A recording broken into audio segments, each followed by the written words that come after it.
Hey everybody, it's Dr. Deb here with Mindful Effect, and today I want to talk to people about the bounce back. So if you remember yesterday was a really challenging day, and I actually know a lot of people were having a really crappy day too. It made me think about, was it a full moon yesterday, or what was really going on? But today I want to talk about what do we do the next day or the following days after we have a really tough and stressful and really super challenging day, or even a super challenging moment. So there's a lot of talk about resiliency, right? And we can think of resiliency as oil and water, right? So a situation happens, which is the water, and the oil, the challenge just flows right off of us, right? So it doesn't even bother us. It doesn't affect us. But most stuff does affect people. We haven't been trained to develop resiliency yet, where resiliency is reflexive. So it happens just like automatic. We're not there yet. And I know everyone's trying to get there, including myself. So the question becomes, how do we bounce back from challenges? How do we bounce back? And how long does it take to bounce back? So I want to challenge your thinking here. I want you to think about a situation, and maybe you're a person who sent an email yesterday to say, you know what, oh my gosh, I had a crappy day too. Thanks for posting that. Holy shit, I was right there with you. So how long does it take to bounce back? I want you to be aware of if you had a day yesterday or the last time you had a really super stressful day, something that was so freaking challenging that, you know what, you can think of that time and then think about how long, what was the time that it took for you to bounce back. Now we can think of bounce back. The analogy that most people think about is like that rubber band, right? So we're stretched to our limit, we're stretched to the max, and then we let go of that rubber band, and the rubber band, gets back to normal.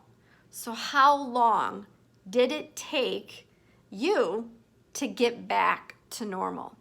Did it take a day? Did it take a couple days? How long? And I want you to write it down. Okay, I want you to write it down. Because another thing that I would like folks to do is the next time you have a challenging situation and you're feeling like shit and you're like, you know what, I just don't know if I can take it one more day. What I want you to do is I want you to stop and I want you to take a moment and take 3 breaths in and 3 breaths out. I know it sounds kind of hokey, but it does work because that breathing exercise, what it does is it triggers and it activates the stress relaxation response in the brain. And then the second thing I want you to do, if you can, is go on any smartphone, go on your laptop, go on your computer, and find the craziest, silliest, zaniest, stupidest, it's probably not a word, right? Most stupid video that gets you to laugh. A gut-wrenching laugh, okay?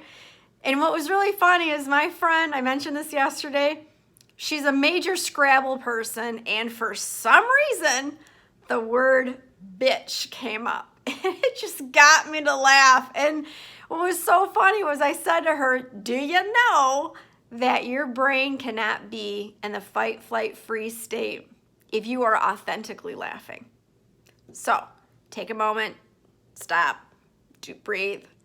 Look at a video. It's got to be something that makes you laugh. I don't care if it's the Dumb and Dumber movie. It is your thing. It is the movie. It is the GIF. It is the meme that makes you laugh each and every time. And I want you to look at that.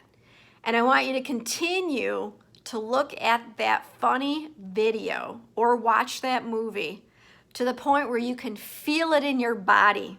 You have a physical sensation, right? A physical sensation of some sort of change, okay? And then if you can, I want you to go to bed, all right? And wake up the next day, and I want you to go back to that exercise that I asked you to write it down, of your bounce back. And take note during the day and ask yourself the question, how long did it take me to bounce back? All right? I want you to post your questions. I want you to post your feedback. Send me an email at Deborah@themindfuleffect.com because I want to know how long it's taken folks to bounce back. And if it's taking longer than a day, I want you to tell me, and I will send you a personal email to help you with moving from, a few days to actually a day, okay? Because y'all know how I was yesterday, and this is how I am today, a one-day bounce back. I can tell you, I remember when it used to take me weeks to bounce back. And I really didn't like those moments because I felt worse about myself. And if you follow these quick tips that I've given you right now, you'll have that fast bounce back, okay? And the second thing I want people to notice is as you continue to practice this, right? So it's the stopping, it's the breathing, it's the funny thing, okay? It's got to be that gut-wrenching funny, and don't worry about if someone's, ripping you one or teasing you about, oh, I can't believe you watched that again. That's so stupid. It's your funny thing. It's got to be funny for you. And then take note of how quickly you get to bounce back. So today's episode is about bouncing back. And I hope that you do bounce back. Again, some of your messages. This is Dr. Deb with Mindful Effect. Bouncing back from the shit of yesterday and knocking it out today. That's what I want for you too. Make it a good one, everyone.